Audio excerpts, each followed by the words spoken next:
Sí, como sabes, he escrito mucho, incluido un libro. Ha perdido Occidente.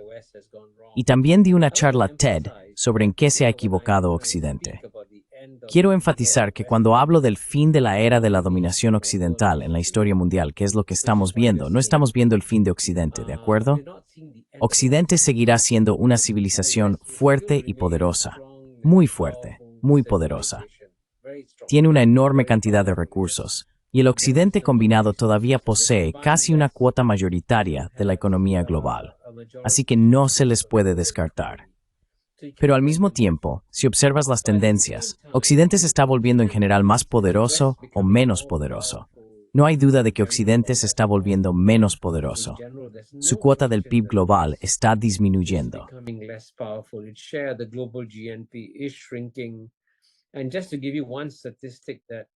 Y solo para darte una estadística que asombraría a tus oyentes.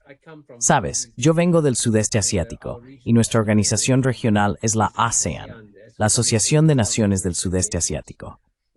El PIB combinado de la región de la ASEAN es de unos 3,5 a 4 billones de dólares, mientras que la Unión Europea es 5 veces mayor, está entre 17,5 y 18 billones.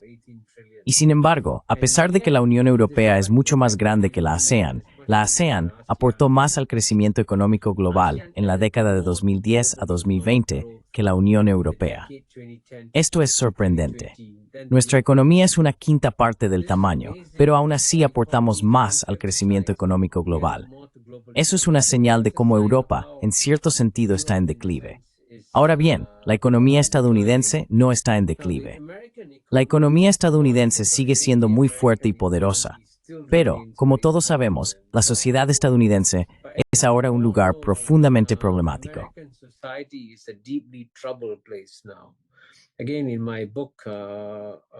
De nuevo, en mi libro, Ha ganado China, en el capítulo 7, describo cómo Estados Unidos se ha convertido funcionalmente en una plutocracia. Y ya sabes, cuando eres una plutocracia en la que todos los beneficios del desarrollo van al 1% superior o al 0,1% superior y el 50% inferior no ha visto ninguna mejora en su nivel de vida durante varias décadas, algo ha ido mal en la sociedad. Y eso explica, por cierto, y estoy seguro de que lo discutiremos más adelante, por qué el pueblo estadounidense votó por un presidente populista como Donald Trump. Porque quieren un presidente que ataque a las élites de Estados Unidos, a quienes sienten que les han fallado. Así que, claramente, como puedes ver, los dos pilares de Occidente son la Unión Europea y Estados Unidos, y ambos están luchando de formas muy serias con el camino a seguir.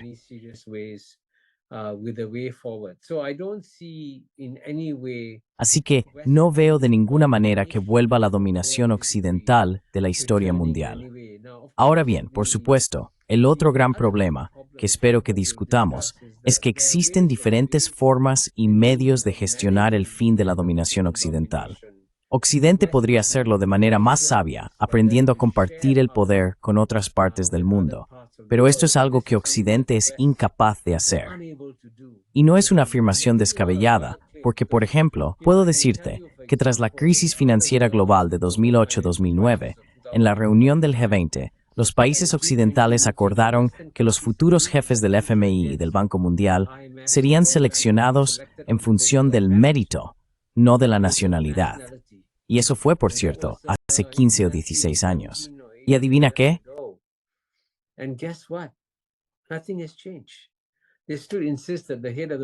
Nada ha cambiado. Siguen insistiendo en que el presidente del Banco Mundial debe ser estadounidense y el del FMI debe ser europeo. Esto es un ejemplo de la reticencia de Occidente a compartir el poder con el resto del mundo. Y por eso creo que es muy importante que el resto del mundo intente educar a Occidente sobre cómo gestionar esta transición. Y siempre insisto, no soy un enemigo de Occidente. No intento derribar a Occidente. Intento guiar a Occidente hacia una forma más sabia de gestionar su declive relativo en el mundo. Bueno, ya sabes, uno de los mayores cambios que ha experimentado nuestro orden global en las últimas 3 o 4 décadas ha sido el resurgimiento de China como gran potencia. Ese es el mayor cambio que ha ocurrido en el mundo.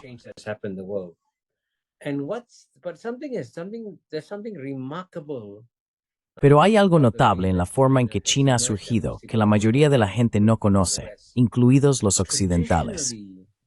Tradicionalmente, cuando las grandes potencias emergen, a medida que se vuelven más fuertes, inmediatamente intentan mostrar su poder militar, lanzar guerras y conquistar otros territorios.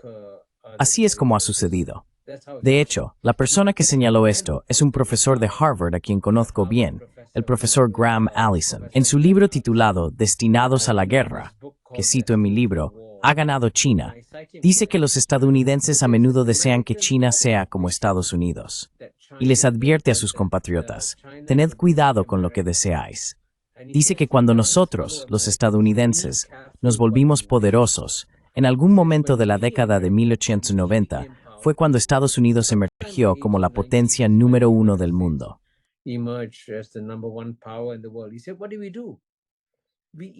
Él dijo, ¿qué hicimos nosotros? Inmediatamente declaramos la guerra a España. Conquistamos Filipinas, conquistamos Cuba, tomamos territorios, tuvimos guerras.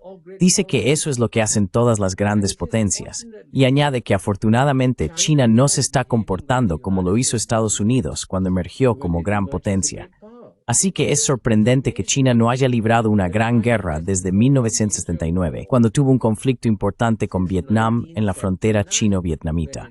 Han pasado 46 años. Es decir, ha habido escaramuzas, ha habido incidentes en el mar y así sucesivamente.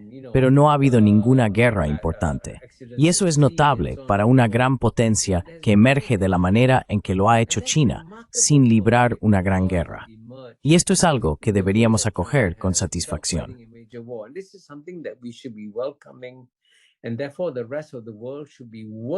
Y por lo tanto, el resto del mundo debería colaborar con China para intentar acomodarla en este nuevo orden global y así lograr un resultado más pacífico. Desafortunadamente, las personas tanto en Estados Unidos como en Europa no están gestionando el regreso de China de manera inteligente ni adecuada. Estados Unidos sigue intentando frenar el ascenso de China, aunque como he argumentado en mi libro, ha ganado China. No se puede lograr, no tendrá éxito. Y sin duda, has visto que todos los esfuerzos que ha hecho Estados Unidos para detener el desarrollo tecnológico de China han fracasado, ¿verdad? Y China ha seguido creciendo y desarrollándose.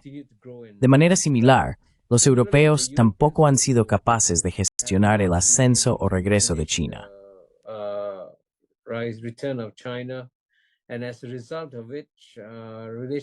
Y como resultado, las relaciones entre Europa y China tampoco son muy buenas. Es un ejemplo de la falta de sabiduría occidental a la hora de gestionar el regreso de una gran potencia. Más adelante hablaremos de Asia Meridional, pero profesor Mahbubani, si pudiera darnos una idea de cómo las naciones del sudeste asiático están viendo el auge de China, teniendo en cuenta que hay tanta propaganda en Occidente sobre que Filipinas ni siquiera está preparada para coexistir con China. Ahora hay mucha mitología sobre Vietnam y China. Sería estupendo si pudiera darnos una visión más clara de cómo las naciones del sudeste asiático, o la ASEAN como bloque, están relacionándose con China. Bueno, como sabe, en el sudeste asiático tenemos una organización regional llamada ASEAN. La ASEAN se fundó el 8 de agosto de 1967 como una organización pro-estadounidense.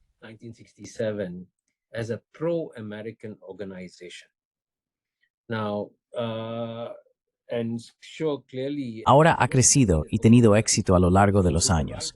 Así que, con el auge de China, podrías haber esperado, y por cierto, cuando se creó la ASEAN, tanto Moscú como Pekín condenaron su creación, que hubiera mucha incomodidad entre la ASEAN y China. Pero en cambio, has visto desarrollarse una relación muy positiva entre la ASEAN, que es pro-estadounidense, y China.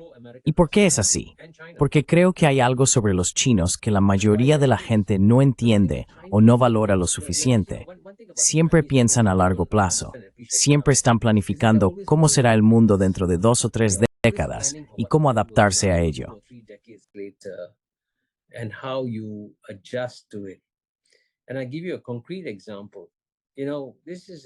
Permítame darles un ejemplo concreto.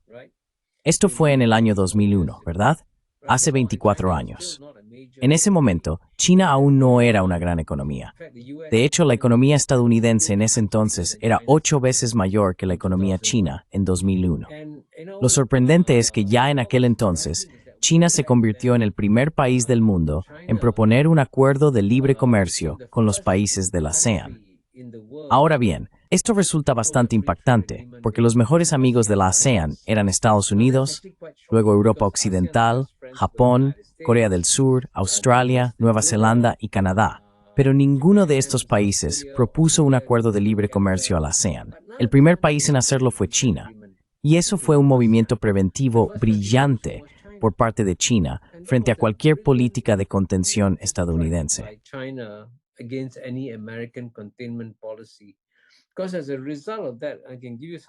Como resultado de eso, puedo darte algunas estadísticas.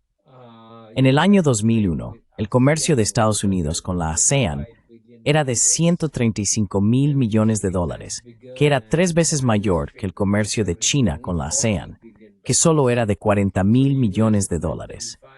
Así que el comercio de Estados Unidos era de 135 mil millones de dólares, el de China 40 mil millones en el año 2001.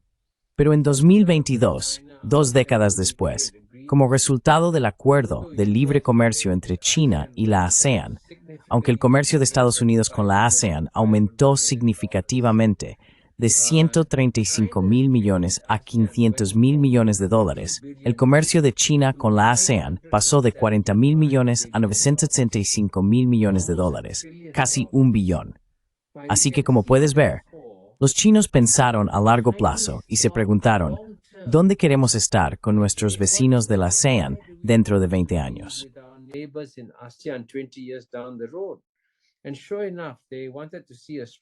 Y efectivamente, querían ver una relación comercial fuerte y próspera.